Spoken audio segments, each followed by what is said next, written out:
This is Raina Campbell, your Chief Dream Driver, and welcome to the No Parking Podcast, where through conversations and discussions with creators like yourself, we'll find interesting approaches to help you take your dreams out of park, put them in drive, and ride towards success. Hey, Dream Drivers, welcome to episode 59 of the Dreams and Drive podcast. Today, our guest is entrepreneur, former bakery owner, and future chef, Courtnee Futch, and we're going to be talking all about her journey to the dream. So if you guys have ever had a dream job, a dream career, Courtnee is going to tell you her own story. And listen, it's interesting. It's so interesting that this is actually part one. So episode 59 is going to be part one, and then episode 60 will be part two. So depending upon when you're listening to this, both will be available, or it might not be, but make sure that you listen to this episode first. Now, this episode is brought to you by Curly Clips Premium Clip-In Extension. So if you have afro or curly textured hair and looking for a great versatile protective style, you have to try Curly Clips. I've been rocking the My Kinky Straight texture for a few weeks now and absolutely love it. You can go on my personal Instagram page and see that I really have been wearing this and it looks like my own hair. You can't tell me anything. So why should you love Curly Clips? It's Black owned, shipped from Philly and London, and it's one of the most trusted hair extension brands around. You can learn more about the Curly Clips story and what inspired Lana Boone to launch the company by checking out episode 13, Starting Over and Creating Your Own Lane.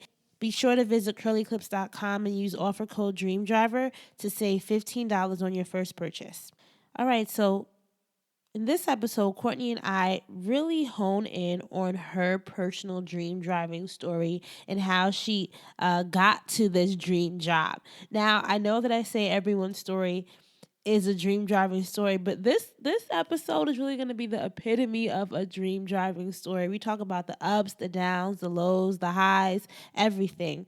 Courtnee talks about how she launched her first business, ThunderCakes, from her college dorm room at Syracuse University, and why she eventually decided to close it down to pursue other endeavors. We talk about the whole job applying process. So from interviewing to following up, the myth of the perfect candidate, all of that. Courtnee gives you the details that helped her get to where she is today. So that will be something that I know you guys will enjoy. Courtnee just keeps it real. You know, I've known Courtnee from our Emma Bowen days, so we both were part of the Emma Bowen Foundation, which is a media program for minority students interested in media. So we already had a relationship outside of the podcast, and I interviewed her a few years ago for Madame Noir. But I think that this episode will show you that you never know what's going to happen and you never know where you'll end up. So keep that in mind while you're listening. I also think this episode is going to be interesting for people who are entrepreneurs, but also want to pursue professional endeavors. So Courtnee was someone who had her own business and was making good money and could have stuck with that, but decided that she had other dreams. So the dream does not always have to be solely running your own business, and Courtnee's story is a testament to that. Before we get into the episode, I just want to give you a reminder that if you are listening in on iTunes, SoundCloud, Google Play, Stitcher, wherever, make sure you are subscribed. Hit that subscribe button on your player so that you are getting updates on every new episode. And because this is part one, you definitely want to make sure you know when part two comes out, because it's going to be critical to the story that you hear part two as well. If you want today's show notes, just go to dreamsanddrive.com and click on episode 59. And one thing that I want to let you guys know is that we now have a resources page on the site. So all you have to do is go to dreamsanddrive.com/free to check out our awesome resources. And we're going to be adding to that as the weeks go by. So if you have anything that you want to see up there, make sure to email me at raina@dreamsanddrive.com. Last but not least, don't forget to follow us on social. We're at Dreams and Drive across the board, Facebook, Twitter, Instagram, and you can also use the hashtag Dreams and Drive if you want to hop in and start a conversation on any of the topics that we talk about in today's episode. Hi, Courtnee. Thank you so much for being a guest on today's episode of Dreams and Drive. Hi, Raina. Thank you so much for having me. I'm super excited. I know. I'm super excited as well. I think the last time we talked was back in 2014 when I wrote that article for you for Madame Noir. So I'm excited to see how you've grown since then. Yeah, I'm excited too. I think the reflection process is really important. I actually went back and read the article like a couple weeks ago just to prepare and kind of see the mental space that I was in. Mm-hmm. And I do feel like I've grown a lot. So I'm excited to share. Oh, I'm excited too because I feel like, going back and reading it as I did to prep for this interview, I'm like, wow, you seem pretty on top of stuff back then. So I can only imagine what you've learned since then. But let's get into our first question, Courtney. This is something I love to ask all our guests on the show. What inspired you as a child? So if I had to say who was Courtney, the 5-year-old, who was Courtney, the 8-year-old, what would you say? Ooh, this is going to sound kind of cliche, but in all honesty, my inspiration has always been food. When I was younger, I'm an only child, so it was just me and a bunch of imaginary friends. And I was always like feeding my imaginary friends like real food, which became a problem for my parents. But like, it's just something that I've always enjoyed.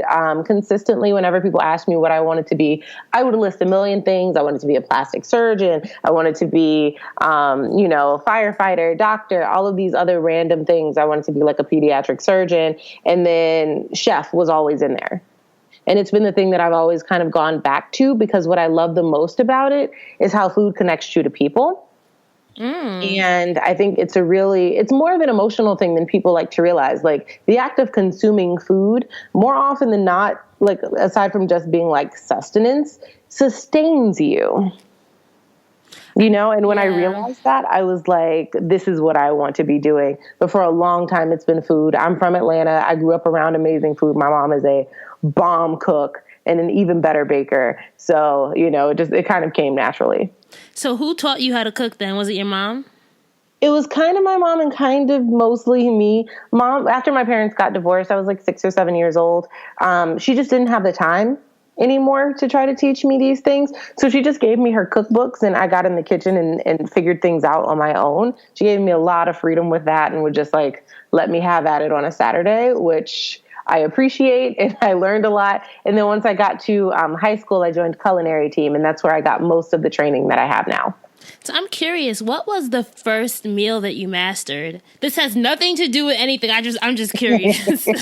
Oh my gosh, what was it? Oh my God. Okay. It was chicken piccata, which is like chicken breast. You dredge them in a little bit of flour, salt, and pepper. You saute it in a pan with a little bit of olive oil or butter. I prefer butter. And then you make like a lemon caper cream sauce. It was my favorite thing. And I used to like roast purple potatoes and like have asparagus or broccoli. Like 8 years old? Oh no, I wasn't 8. Lemon cookies were my thing when I was 8. But like my first like meal, I was 12 in high school. And I was just like hooked on that. And it was all I knew how to make. I would go home like once a week and make this for mom. And she was like all excited and like loved it. In high school, I think I was just making rice. I can't. So let's fast forward. So you went to Syracuse University, right? Mm-hmm. So did you, when you first went to college, did you ever imagine that you would one day be an entrepreneur? Oh, absolutely not. Absolutely not. I went to Syracuse as a pre-med student to be a plastic surgeon. That was like... That was the whole point. I was like, either I'm doing plastic surgery or communications. And I actually wanted to find a way to combine like health and communications. And then I started taking classes and was like, you know what, this whole pre-med thing is just not for me. Me and chemistry did not get along. We had no chemistry. Ha. That was a terrible pun. But yeah, so, like it really kind of sprung itself on me. I was entirely shocked. If you had asked me at any age up until the year I started ThunderCakes, I would have never imagined I'd be an entrepreneur. Even now, I'm still shocked that it was something that I did.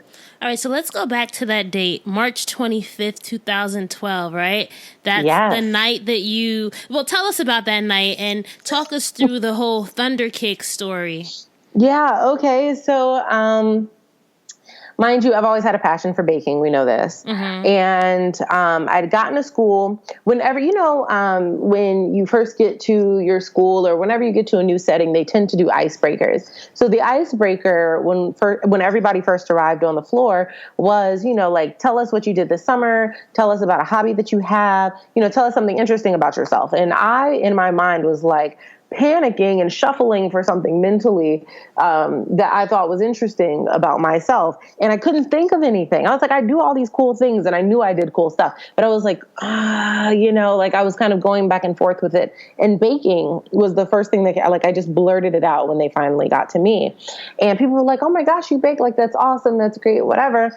So people kind of started to look at me as the dorm mom on the floor. I was taking care of everybody. When it was a birthday, I was making them, I used to do this microwave chocolate cake in a mug and fill it with like peanut butter and Nutella or whipped cream. And I made homemade caramel also in the microwave. So I was like your kitchen MacGyver, and everybody knew me for that on both my floor and like the rest of the dorm. So fast forward, like halfway through my second semester, I was working 2 jobs. I was working at catering for the Carrier Dome, and I was also working at the main desk of the dorm that I was living in. So everybody also knew me through that. And I had no money. I had no money in my bank account. Typical college student, right? We always struggling back then. I was like, oh my God, like I just never imagined that like I would get to a point where I like had $6 in my bank account. And I was avoiding, when you avoid looking at like your online statement, that was me. And then one day I was like, okay, Courtney, you have to look. At $6.14, I freaked out. I had a panic attack. I cried for a little bit. Once I was done crying, I was like, okay, how am I going to get money? I can't call my parents because they're going to ask, like, where did your money go? I wasn't getting paid, I think, for like another week from either of my 2 jobs. I was just like, yo, I am struggling right now. And the only thing that I could think of was like baking. I was like, Courtney, girl, you bake. And you could probably sell it, because I used to do something similar in high school called Futch Fridays, like Fudgy Fridays. And I would like bring cupcakes into school and sell them for like $2 a piece. I was like, cool, I'm going to do the same thing. And that was how it started. So my best friend, Malcolm Whitfield, came over and he took pictures. He was a photography major. He came over and he took my pictures for me. And then I posted them on Facebook and said, hey, you guys, like I'm selling, I think it was bacon chocolate Rice Krispie treats that night. And Facebook like went crazy. Like all the people that I knew on Facebook who lived near Syracuse University, because I knew some people who like were just Syracuse community members, were asking like, how do I get my hands on this? This looks amazing. And I was selling them for $2 a piece. The last one went at auction for $7 and I made $85 that night and I was thrilled.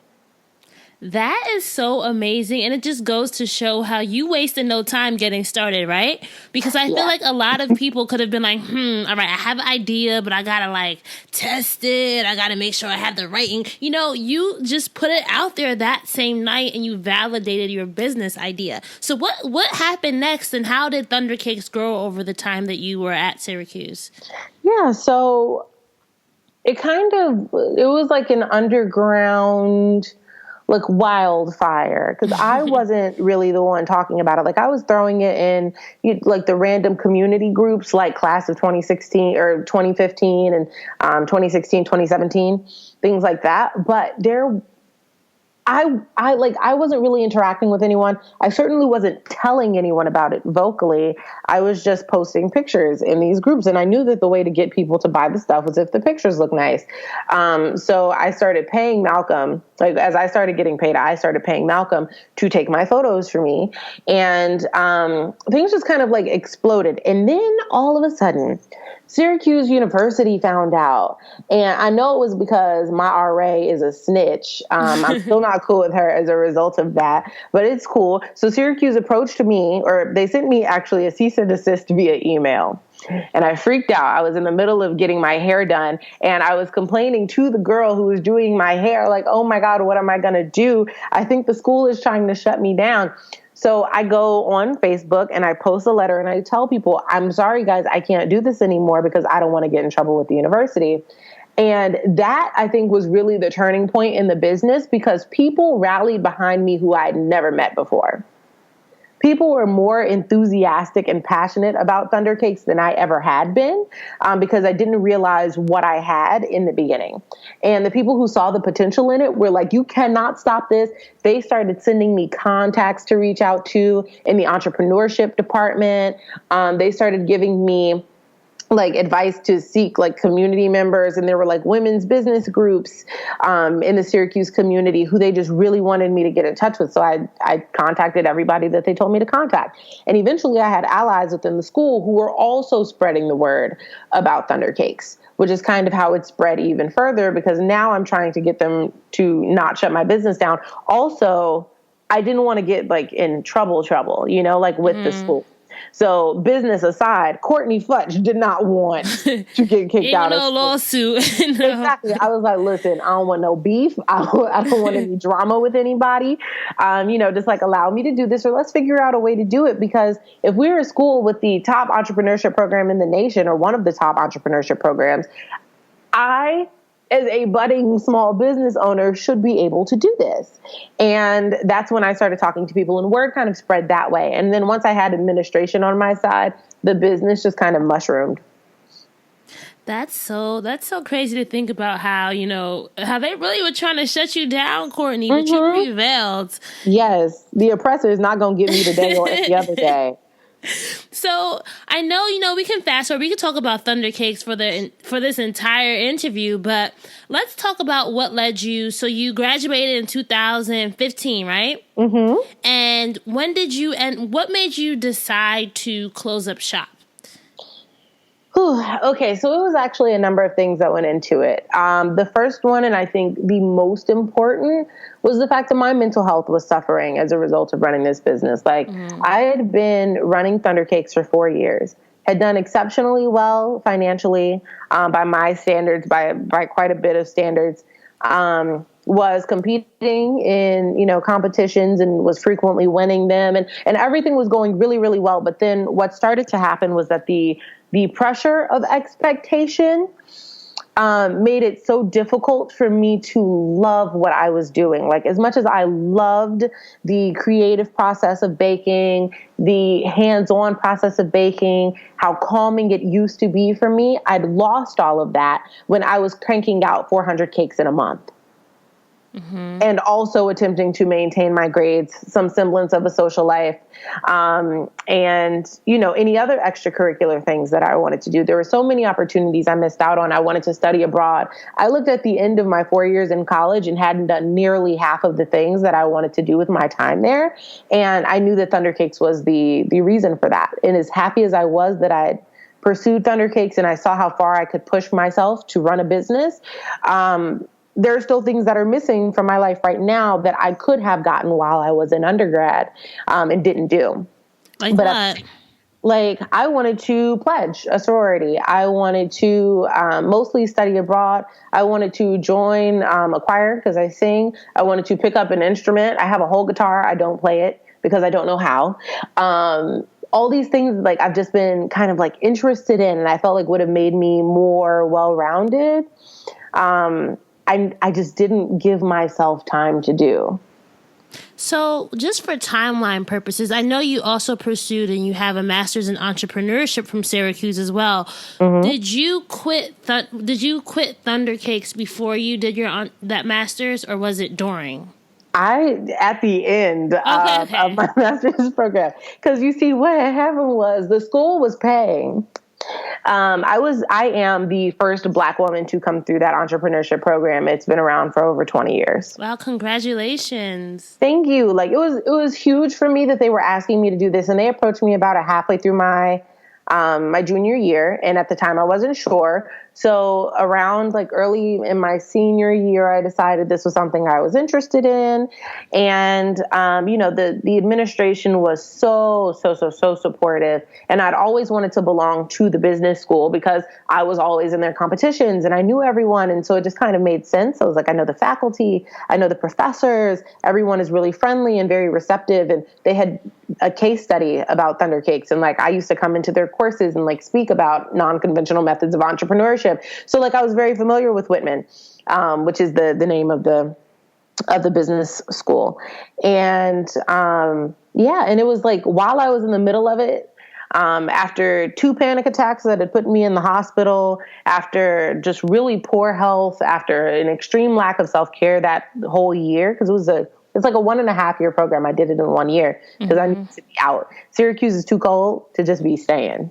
And you're from Atlanta too, so. Exactly. I was like, listen, I have to go. And also for me, it was one of those things, like I'm 22 now. I turned 22 in August. I wanted to be 21 with my master's degree. I think that was just like the coolest thing. That was the whole thing that attracted me to the program, that I had the option to get it done in 1 year. But the stress that I put on myself in order to do that for whatever title it was that I wanted, and granted, we made $70,000 in 1 year while I was only doing this like a quarter of my time. I was just so stressed, and I started to hate the business. And then I started to see how I could get out of the business while I was getting this master's in entrepreneurship, because exit strategies are something that we talk about. And I was like, I have to go. Like, it went off for me like a light bulb one day. I was like, I have to get out of this. And I waited months before I told my professors this, because I didn't want them, one, attempting to revoke my scholarship, because that would have been tragic. But also, I didn't want people trying to meddle in my decision. And when I finally announced, meddling was all I got. I told them 3 days before graduation, oh, by the way, I'm done. And they were like, no, what are you talking about? Are you going to sell it? Are you going to, like there are people who would be willing to buy it. I was like, yeah, that's all well and good. I just don't think I'm interested. Like, it was a part of my life. I want to do other things now. And nobody seemed to be able to understand that concept. Why do you think that? And I think that's so interesting how people were trying to tell you what you should do with your business. And maybe that's because they had become invested in the vision in some parts, and they believed in you and thought they tied your success to ThunderCakes. Do you think that's what it was, or something else? I do think that's what it is. I think there was a question mark over on my forehead, about like, what else would she do if she's not doing ThunderCakes? Because what everybody at campus knew about me was my time spent thundering. And what other skill, like I can imagine that people were thinking, what other skills has she picked up? What else is she capable of? Nobody knew. If we're being honest, I didn't know.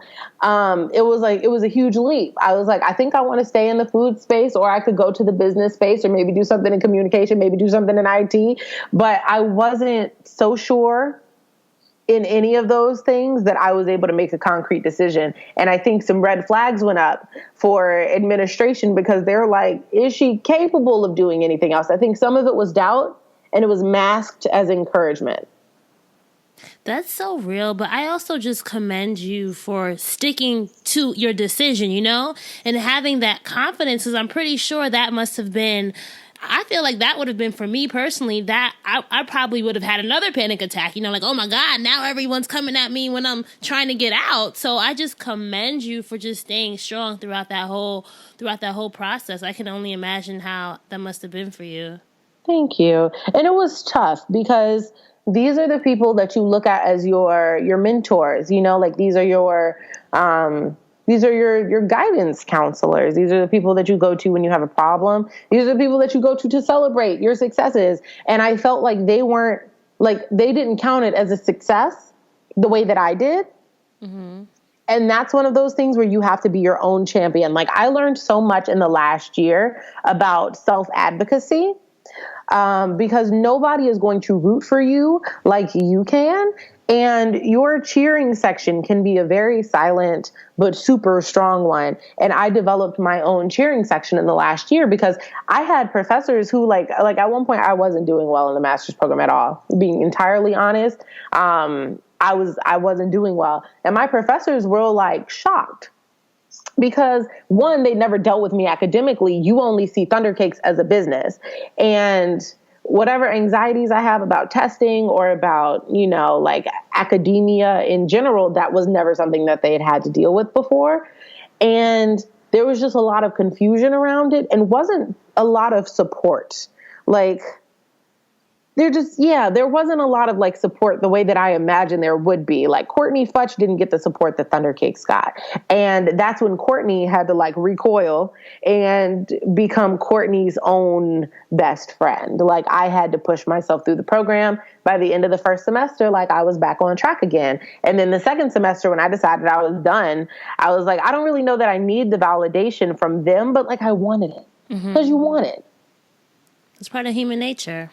Exactly. Like everybody kind of wants validation, whether we openly admit it or not, you know, whether we're getting it from social media or from like friends and family or peers or, you know, strangers. Like we all kind of, I think it's innate for us to seek that. And I really did want it. So after a while, I just stopped telling them what I planned on doing and just did it. So looking back, do you think getting that master's was worth it? Would you have done that all over again if you could? I would have done it differently. I think in retrospect, I should have taken a year to go home to Atlanta, to be around family, to work for a little bit, perhaps, I don't know, or just figure out like what it was that I wanted to do and then go to grad school. Because what ended up happening after I kind of had the degree or was almost done with the degree. And then I'm applying for jobs because I knew I didn't want to like do ThunderCakes anymore. And the biggest thing that I heard, it was like, oh, great, you have this master's in business, but you don't really have any work experience. And I'm like, ThunderCakes is work experience, but people didn't see it that way. Wow, really? Even like it? No, I know you designed some really good resumes. So even with like the way you set up your resume, people still weren't taking it. Girl, like listen, yeah, like. It's so funny because like people would, and the thing is also like I'm very easily Googleable, which makes it kind of tough because like no part of my journey is a secret, which is fine by like any other standard on any other day, except for when people are like, I'm applying for managerial positions because I've managed before and I come from communications because, you know, Emma Bowen Foundation. And I've got all of these things and I think I'm so well-rounded as a candidate, but I'm applying against people who have, you know, like 5 years of managerial experience or 5 years of experience and they're looking to go up to a managerial position. And I'm just not seen as viable a candidate because in their minds, I'm a cute little bakery shop owner. So then I had to fight to validate my experience as an entrepreneur because it's not taken as seriously, especially because I did something as neatly packaged as baking. You know, I think as a woman of color, as a bright, perky, happy, woman of color, what tends to happen is like, I think the reason why people were so shocked about why I was leaving ThunderCakes is because it fits so neatly into what America wants me to be doing. You were like a poster child. Exactly. Like I was like their brown poster child of entrepreneurship because what I'm doing doesn't really like it. I've got innovative approaches, but it's not necessarily an innovation and it's comfortable for people to deal with. So when I started going out into the job market, my goal was to make people as uncomfortable as possible. My job is not to make you feel comfortable. My job is not to placate. My job is to be excellent. And when I realized that, I started adjusting my resume like a quote unquote boss would. Like I started talking about real managerial experiences that I'd had or finding ways to like eliminate some of the collegiateness out of ThunderCakes. So if you don't look me up, you can't tell. You know, it was a matter of like maneuvering because everything that I was saying was just as honest, but came from a lens of like, it was a more adult purview. So let's fast forward. So, you know, you completed your master's in entrepreneurship and you decided you were going to move to Jersey, right? Or did you already have that planned out before? I had that planned out from like the August I started grad school. I was like, you know what? I was like, I want to be near New York. It's like the mecca of food. And I was like, but I do not feel like paying New York prices. I was like, I know people who live in Jersey and they love it there. I was like, I'm moving to Jersey. And there was no question about it since. So I know you were working at a PR firm, right, when you came here. So talk to us about how you ended up there and what was the transition into you and your new role that you have now. Okay, I love telling this story because I feel like everyone can resonate with this at some level or another. I took the first job that got offered to me. I moved. It's so funny because I think everybody expected me to like have all these prospects.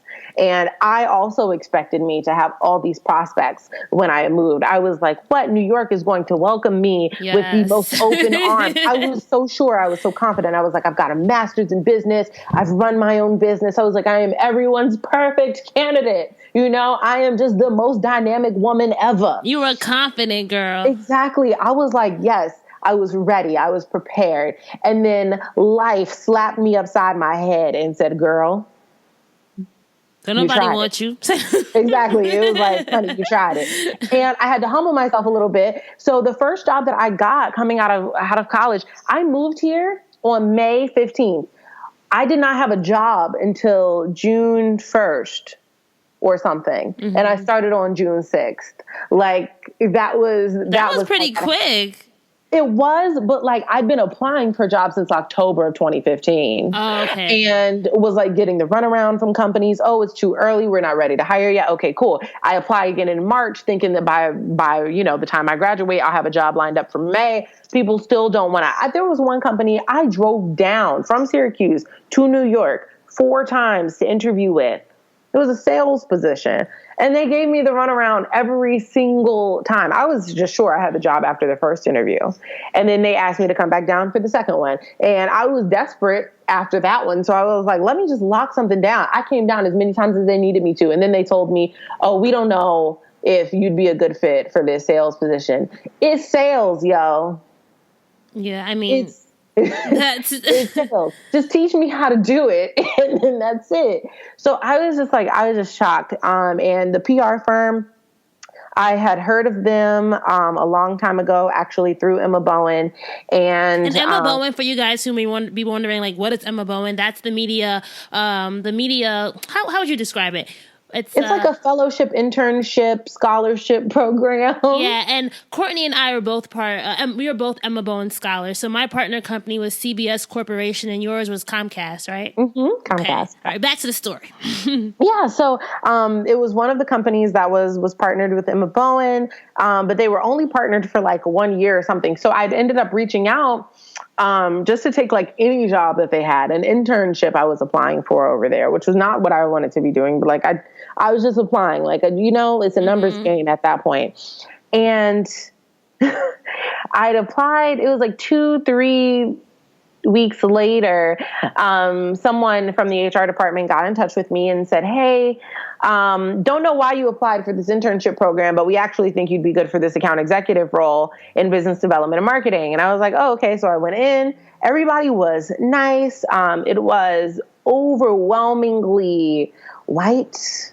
But I was like, I need a job. So I took it. It reminded me of like a Lifetime sorority, or like something that you see. I don't know. It was just, there was like no real diversity. And it was kind of like laid out like a startup, but like otherwise I was optimistic about the job and the people that I was going to be reporting to seemed nice. And then the job quickly turned south because I was working around people who didn't understand me at all. All of the color in that office came from our interns. Wow. Me and the interns all started on the same day. And as a result of that, I was called an intern for like 3-4 weeks when I first got there. And I kept trying to explain to people, no, like I'm an account executive, I'm doing business development and marketing. The EVP of business development was never around, didn't spend any time with me. My immediate boss was a girl who was 6 months older than me and had never managed anyone before. And it was just not my space. So when I got to quit, it was the greatest thing ever because I dealt with a lot of racial microaggressions there. And I was just so delighted to be able to leave because it was becoming stressful for me to go to work with these people. And I think for anyone else, it would have been a great job. Mm-hmm. But for me, I'm a little too vocal. for me to exist in a space where I'm uncomfortable and remain uncomfortable. This episode is brought to you by Curly Clips. And for anyone out there who's ever had a bad hair day and wish that you could just clip in something and go, Curly Clips is the answer. As someone who's building a brand, it's always important to show up and look your best. But what about if you don't want to, wait long hours in the salon or have someone do your hair? Clip-in extensions are the go-to. That's why I'm recommending Curly Clips Premium Clip-in Extensions for natural hair for all my dream drivers out there. So why do I love them? They snap on and off, so they're fast and easy to use. They come in 3 different textures, so you can find something that matches you and looks good on you. Also, there are limitless style options. Their YouTube channel has dozens of care and styling tutorials, so even if you're a clip-in extensions newbie, the videos make it easy to figure everything out. Curly Clips was named Best in Black Beauty by Essence Magazine, and it's Black owned. Lana Boone created Curly Clips after she couldn't find clip-in extensions to match her natural hair, and you can learn more about that story in episode 13.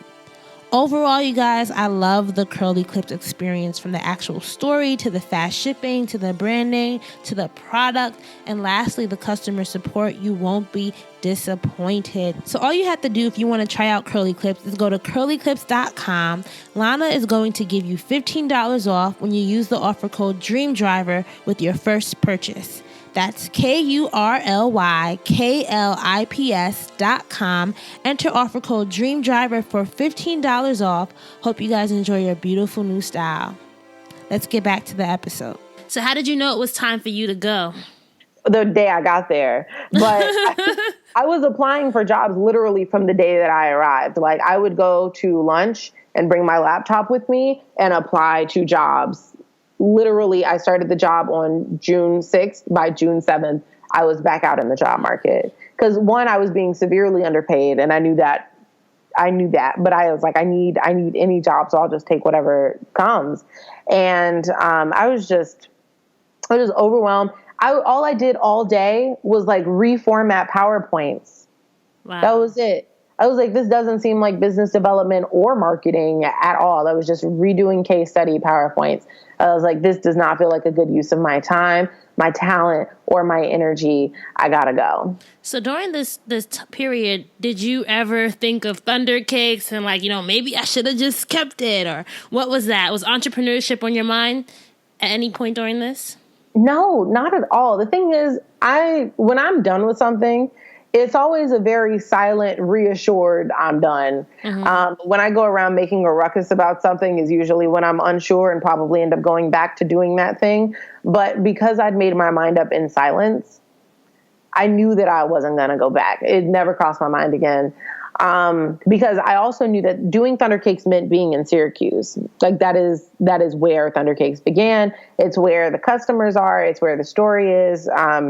And it makes sense to do it there because it's like attached to the campus. If I take it anywhere else, it may or may not be as successful, but I'm not as interested in that risk. Mm-hmm. So how did you identify what you were looking for in the next position? And, let's talk about how you are now at a position that you actually do enjoy. I love this stuff so much. I love it so much. God really came through for me on this one, because I knew once I got into business development, despite the fact that what I was doing was hardly business development at the PR firm,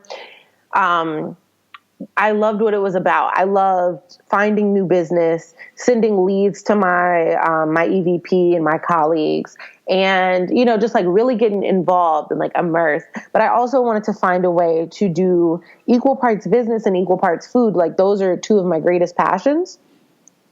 And one is kind of a passion by birth, and the other one just kind of grew on me as a passion, something I became passionate about. So I wanted to find a way to bring those 2 things together. And I kept coming across like these food startups that, like I would do research and development for their menus, which just sounds like the most amazing thing in the world. But some of those required culinary degrees. I don't have one yet. I want one.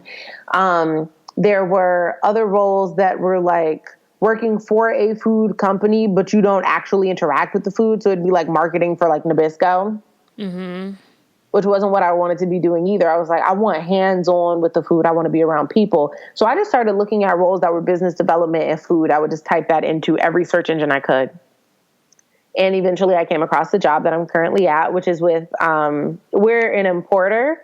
So the name of my company is Swiss Chalet Fine Foods, but I manage a brand called Pontier, which is a French fruit puree. So the company is headquartered in France, but Swiss Chalet, we are the exclusive carriers of it in the United States. So we import all types of European gourmet foods, both savory and sweet, into the US. And this is just one of the brands, but I manage this brand specifically. And I found the job on Indeed. I applied for it halfway through the summer, didn't get a call from anyone until like late July, and was like freaking out. Because I'm like, oh my God, I want this job. Like, I really love these people. They seem so friendly. This seems like the perfect brand for me. Like, I was just so sure that I needed this job. And that's when I was like, I hadn't heard from anybody for like 2 weeks or something. I started sending people messages. How did you identify? Okay. LinkedIn. So I went on LinkedIn and saw who posted the job, and then I sent her a message. I was like, hey, but she never checked it. Or never responded. And then 2 weeks after that, I get a call, and it's from a 305 number, because in the US, we're headquartered in Miami. Mm-hmm. So I'm like scrambling to answer the phone. And I end up missing the call and like trying to get my headphones in and stuff to talk to this lady while I'm at work, by the way, sitting next to my boss. I didn't even care. And she leaves me a voicemail. And she was like, hi, Courtney, like we're, this is Swiss Chalet, and like, we're really interested in talking to you. Your resume was sitting at the way bottom of a stack. And she was like, and once we came across your resume, we threw everybody else's away. And I was like, oh, okay, that is reassuring. I got like really excited because I'm like, I love this brand. At this point, when she called me, the same day she called me, I went online, I placed an order so I could try the product before I had any other calls with anyone. And the product got to me the next day, and I tried it and fell in love. And then I knew that when I started having calls with people, it was go time. So what were the things that you did to really, nail that? Because I think interviewing is so important, especially if you want to get that dream job. You really have to nail the interview. So what were some tactics that you used to really make them fall in love with you? So I've got 2 different stages. Okay. Right? Because most interviews kind of happen in like 2 to 3 phases. So the first one is like the phone interview with the HR lady or HR person. And the goal, I think, really is to be as genuinely enthusiastic as humanly possible without seeming like a brown noser, because nobody wants one of those in their office. But you definitely do you want them to know that you know about the company. You want to be able to speak knowledgeably about it and ask them questions so that you can learn more about it. One of my biggest things, especially if you're going for a job kind of in the sales industry or where selling is like any part of the business at all, you always want to ask, like, what are the next steps? What can I look forward to? What should I be expecting in the following days or weeks? Because that lets them know that like you're hungry for the sale, to close the deal, to get more information. And I think that was something that like I got that advice last year from a recruiter that I was talking to, and it was for something totally unrelated, but like it kind of stuck with me. So everywhere I went, I asked what the next steps were. And people have always liked that. Mm-hmm. And then in the second phase, when you do like your first interview with like, like a manager at the company, but not your final interview yet. I mean, I don't know what your final interview ends up being, but the first person that you speak to who's not your HR representative, I like to have all types of information. So when they ask you, what is your story, what is it they ask? So Courtney, tell me about yourself. I have a whole spiel. And my spiel is it kind of like rounds my whole story out. So I say, well, I'm from Atlanta, Georgia. I studied this, that, and the third while I was in school. I am, like I ran ThunderCakes for this long. And at the same time, I had a 4-year internship at Comcast where I was in internal communications and also IT. And, so I loop it all around. And then at the end, I bring it all back to the current position. And I say, so, my desire to combine, gourmet food with entrepreneurial excellence has led me back to this position, or like sparked my interest in this position when I saw it on Indeed or, whatever. So I always had to bring it back to give them like some relevance as to like who you are, why you're here, and why you want this job. And one more quick question. Did you send a cover letter when you applied on Indeed? I did not for this job. It was the only job I didn't send a cover letter for, funny enough. Yeah, I just asked that because I think I still hate writing cover letters to this day. So it's just like, But you got it without a cover letter because I think, sometimes when you actually get to speak to people, you can convey so much more than you can with a cover letter. So, now that you've been at the job for how long now? 2.5 months, I think. Hold on, no, September, October, November. Oh, exactly 2 months. So how are you feeling, and do you feel like you made the right decision joining? I absolutely did.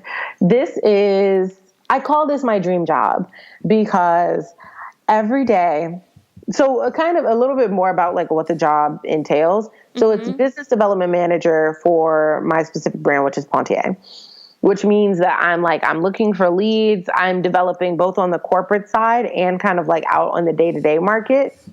So an example of like a corporate chain that we'd be going after would be like not Cheesecake Factory, but something like Cheesecake Factory, just to give an example. So that would be somewhere that I would want my product ideally. So I have to start working on getting connections there and, finding out about like their purchasing strategies in order to eventually put our product in that restaurant or all of their restaurants since it's a restaurant group. Mm-hmm. And then on the day to day, it's like pretty much walking around New York with a backpack full of product.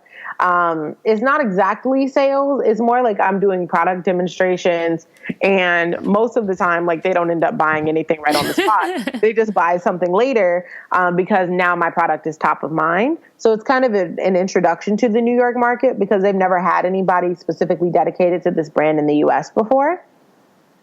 That's so amazing. I'm just here smiling because I just feel like I get so encouraged when I hear these type of stories. Keep on, girl. Sorry for interrupting you. No, you're fine. So yeah, like I don't know. It's just really cool. I get to talk to people all day, which is like, it butters my toast. I love it. Which is what I wanted in my first job at the PR firm, and like was totally robbed of that experience. So having the ability to go and like speak about a product that I know for a fact is the best in the market makes it easier for me to do my job because it's something that I believe in, and I can speak knowledgeably about it. And also there are just a million opportunities within this company. Like I've now been to Paris and the south of France in order to learn and train at the headquarters. I was in Miami for training. I was in Las Vegas for a trade show. In January, I go back to France for another trade show. In May, I'm back in France for, just cause. And then I get to kind of be everywhere. I'm going to New Orleans in December, like for sales training. So all of this is just kind of fun. I get to teach people. And I've always liked public speaking. So I kind of get to do all of these things at once. And it is the most perfect job for someone who is both an introvert and an extrovert. So how does this fit into your long-term goals? I know we were talking before we got onto the call about, when I interviewed you in 2014, you always talked about wanting to, get your culinary degree, and you also wanted to have your own talk show that focused around food and other things. Where do you see yourself going in the next few years? That is something that I think about a lot. I will probably be at this company. I would, one part of me feels like I could literally stay at this job forever. And then the other part of me knows that that's just not how I work. So as much as I love this company and will contribute as much as I can for the entirety of the time that I'm here, 3 years from now, I'll probably be doing my own thing again, just because I have things that I want to do. So in 2018, I'm starting culinary school at the International Culinary Center, which is formerly the French Culinary Institute. I really love French cuisine. Like, going to France reinforced how much I thought I loved it, but I love it even more. And it's something that I've always wanted to find a way to combine with, like, Southern American cooking. Ooh. So the French Southern American, like, fusion is something I'm really interested in playing with now.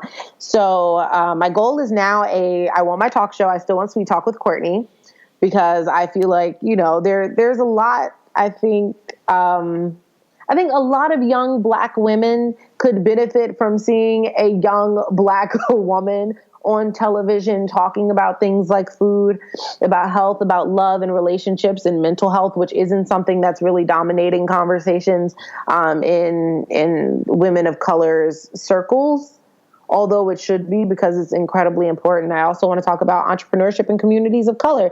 These conversations aren't happening on a mainstream level. I would love to bring them to the mainstream.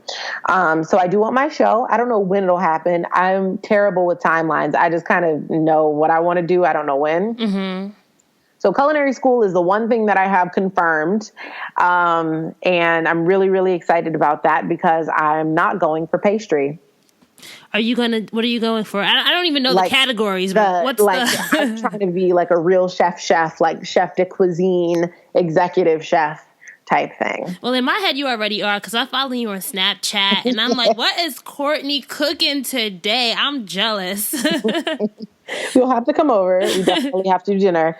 But yeah, like, I absolutely just love the savory side of food. Like, baking is obviously where I made my dough, but oh my God, it took me a while, and I just got that.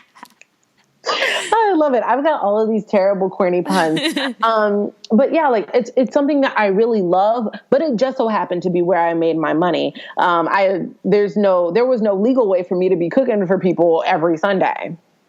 Mm-hmm. And make money off of it. So I know that that's something that I have to explore in a restaurant, and I am looking forward to it. I've never been more excited about anything. The day I said I'm getting my culinary degree, it was random. I silently decided it, applied, got in, and then told my mom.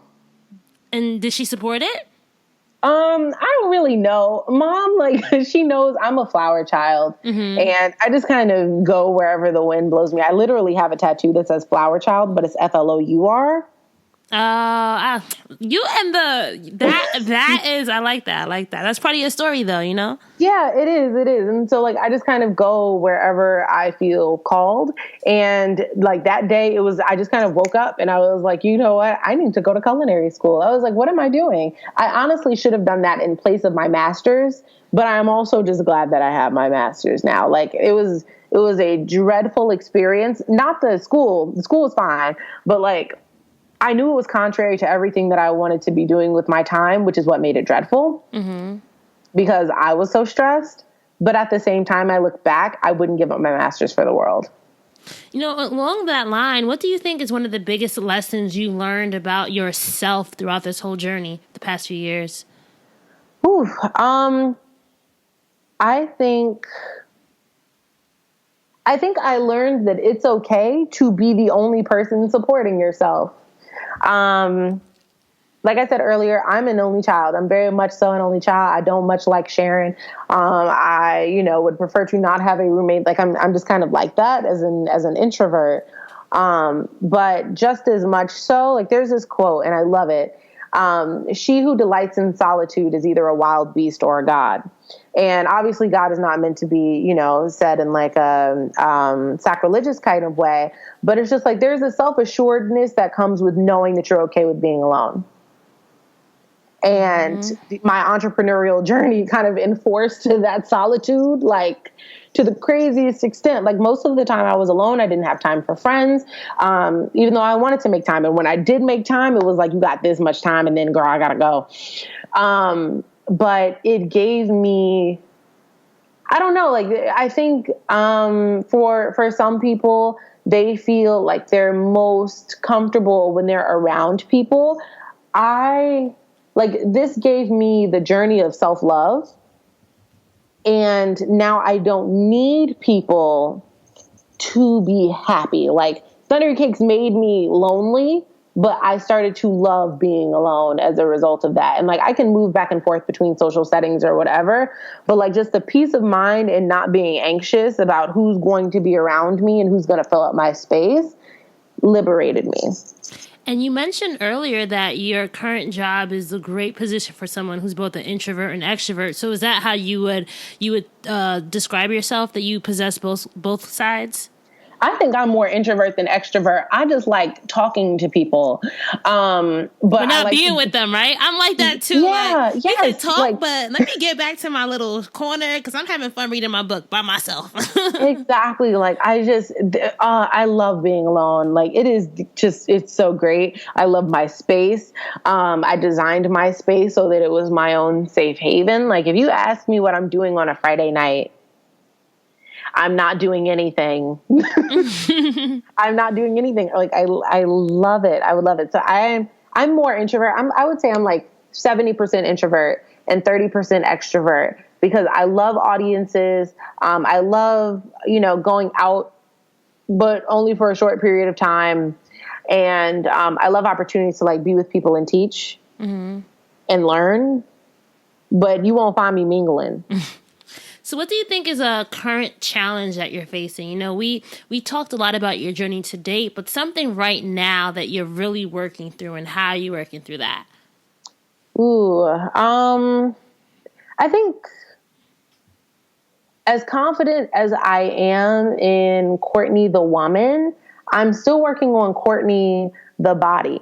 And I don't mean that in like I'm trying to get summertime fine, which I mean, obviously I am, but it's also like it is like valuing my own person that I'm working on and like making sure that I take care of myself, like mentally and physically, which is going to lead me to a happier life. And that's something that I've kind of neglected. I never had those conversations with anyone growing up about like how to practice self-care.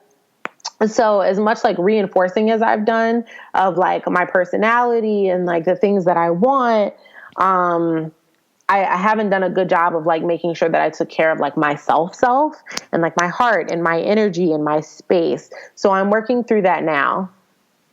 And do you have any, you're working through that, and do you have any tips for other people who might also be working through that, or anything that we can take away, any lessons learned, any good mantras that keep you going on the daily? Okay, I encourage everyone to go follow Tiffany Bender. I met Tiffany at Syracuse, and she has just become like this beacon of light for me in the past like 5 weeks alone. She posted this video online with her and her good friend, and they had written down a whole bunch of things that they say to themselves, that like negative things that they say to themselves, things that we tell ourselves about our own bodies, about our self-worth, about all those things. And they, tasked themselves with reading them to each other. And by the end of the video, both of them were in tears. I know I was in tears. I was just boo-hoo-hooing. And the whole point behind it is like, you wouldn't say these things to your best friend. Be your own best friend. Mm. So for me, it's a matter of like not speaking negativity into my own life, and like having those words to attach to it made my journey more valid. Like saying, I'm going to be my own best friend. I'm done telling myself these negative things about myself. It really just, I feel freer. I feel lighter. I'm making more efforts to take care of myself and remind myself that I am worthy of this. You're worthy of this success also, because I think that's something that a lot of us sometimes can't accept, that we deserve to, be able to pursue our dreams. We deserve all this goodness that's coming into our lives too, mm-hmm. right? Yeah, we do. So let's go into our lightning round, Courtney. So this part of our interview, I'm going to give you a prompt, and I want you to tell me the first thing that comes to mind. And this is going to go along with our whole dream driving metaphor, okay? Okay. All right. So the first word is park. Ooh, peace. Reverse. Reflection. Neutral. Oh my gosh. Meditation. All right. And last but not least, drive. Pursuit. Ooh, I like that. I like that one. I think that's the first time I've heard pursuit for drive. All right. And Courtnee, if you want to be a dream driver, you have to have the keys to success, right? So tell me 3 things that you think every dream driver needs in their toolkit before they hit the road. Ooh, okay, this is great. I feel like first things first, this is my biggest thing. I tell everybody this: self-awareness. Yes, preach, girl, preach. Like, you have to know who you are in order to get what you want, because nobody's going to give it to you. You also have to make sure that your dreams are in line with who you are and where you see yourself going.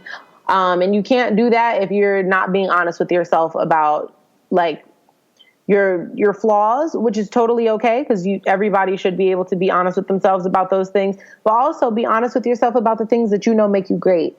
The second thing,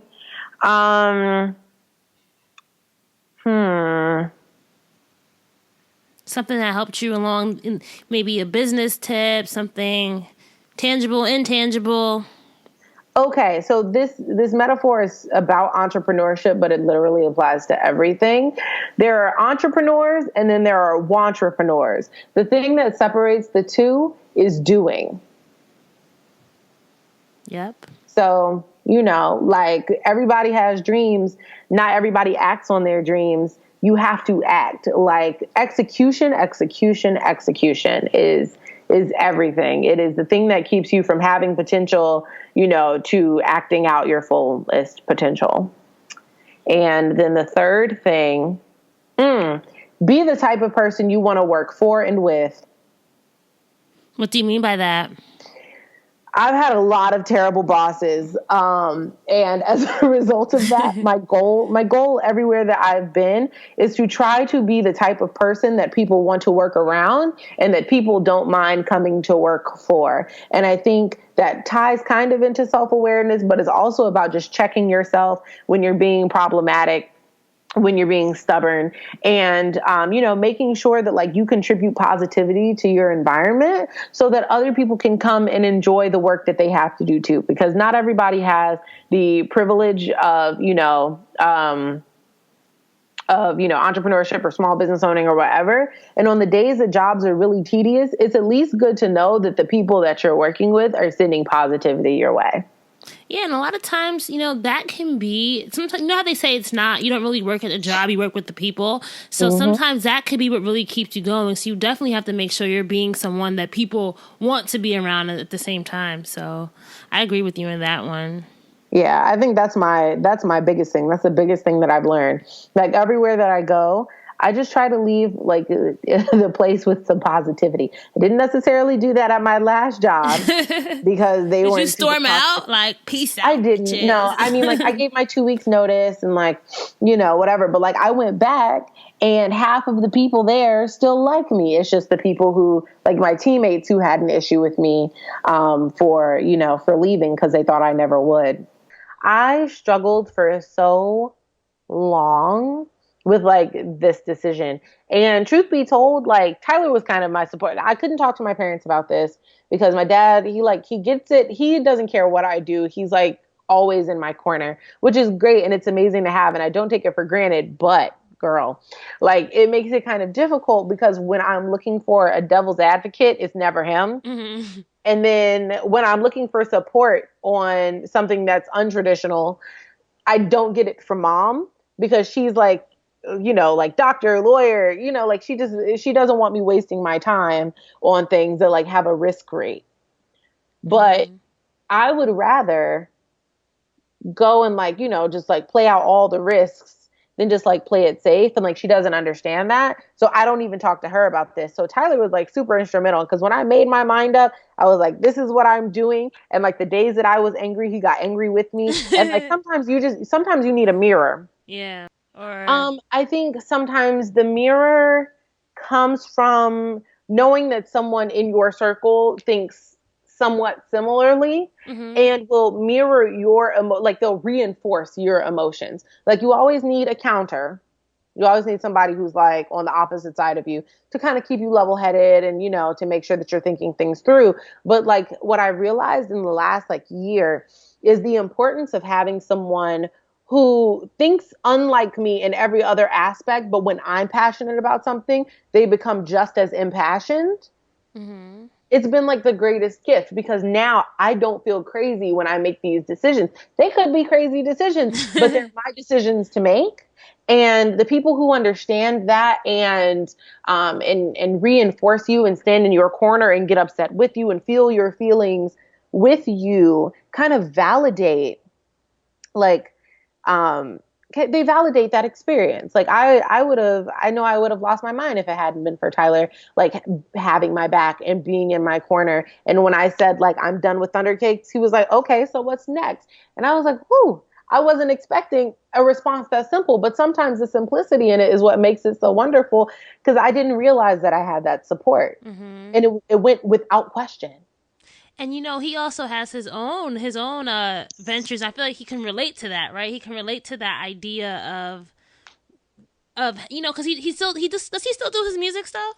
Yeah, okay, he does. Okay, yeah. So So we've both dealt with, you know, like the kind of familial, because I think with both entrepreneurship and like the entertainment industry or the arts, because he's an artist, people will look at that like it has less validity because there's more risk involved.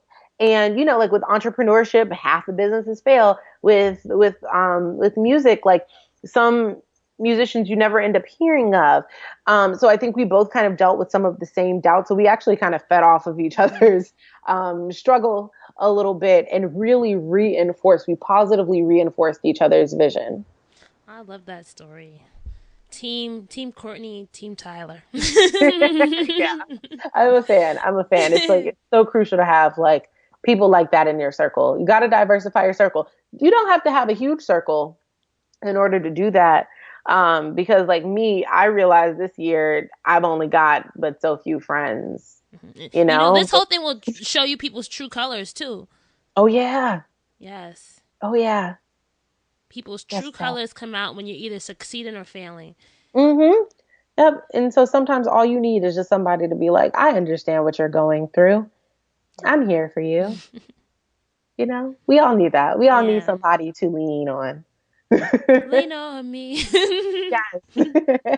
All right. Well, thank you so much, Courtney. This was so, so inspiring to hear. It's kind of like a where are they now for me because we interviewed 2 years ago. But I know that our dream drivers listening in are really inspired by your story and your keys to success and just your overall wisdom that you dropped today. So thank you so much. Thank you so much. This is so much fun. And where can we find you online? I forgot to ask you that. Well, let's see. The ThunderCakes website has been, I pulled that down. You no longer do ThunderCakes. We know that. I'm like, so really, if you want to connect with me, I am on Twitter. I'm Courtnee Futch. That's Courtney with 2 E's and last name Futch. And, that's pretty much it. I mean, you can add me on Facebook. I don't mind. My Facebook is open. So feel free. All right. Thank you, Courtney. All right, so I know you guys have probably been wondering this whole podcast. All right, so why is there a part 2? Why do we need a part 2? What happened? So I originally recorded this episode with Courtney on November 8th, 2016. And on November 17th, I received this text message from Courtney. Hey, Raina, I can't give full details yet, but we may end up having to redo the podcast. I'm not with my job anymore, LOL. And I was flabbergasted. I was like, oh my God, what happened within a week? Literally 9 days later, something happened. And the whole, whether or not was this podcast going to air or not was in question. So I'm going to say no more. You guys have to wait until part 2 is out. Or if it's already out, make sure you go listen to part 2 and hear what happened next in Courtney's dream driving story and where she is now. That's going to be an interesting one for you guys to hear. Want to say thank you again to Courtney for coming on today's episode and sharing her dream driving story. I hope that you guys enjoyed hearing her keys to success and things that you can definitely implement in your own lives. If you want today's show notes, go to dreamsanddrive.com and click on episode 59. You can also make sure that you check out our resources page, and that's just dreamsanddrive.com/free, and download all the good stuff that we have on there that's free for you guys to take in and digest. Make sure you are subscribed to the Dreams and Drive channel. So wherever you are listening to us, hit that subscribe button so that you get notified whenever there is a new episode. We couldn't grow Dreams and Drive without you. So thank you to each and every listener that makes this episode possible. If you ever want to leave a review on iTunes especially, please do so. I love going in there and checking the reviews. Thanks once again to our episode partner, Curly Clips. Make sure to use the code DREAMDRIVER for $15 off your first purchase. Lastly, make sure that you are our friend on social. Tag us, mention us at Dreams and Drive. Follow us, engage, use the hashtag Dreams and Drive, tag your pictures, tag your favorite quotes, everything. Let's make Dreams and Drive a #1 hashtag. I know that with the support of all you listeners out there, we can make that happen. Keep dreaming, keep driving, and we'll chat again in episode 60, part 2 of the Journey to the Dream with Courtnee Futch. Don't miss it.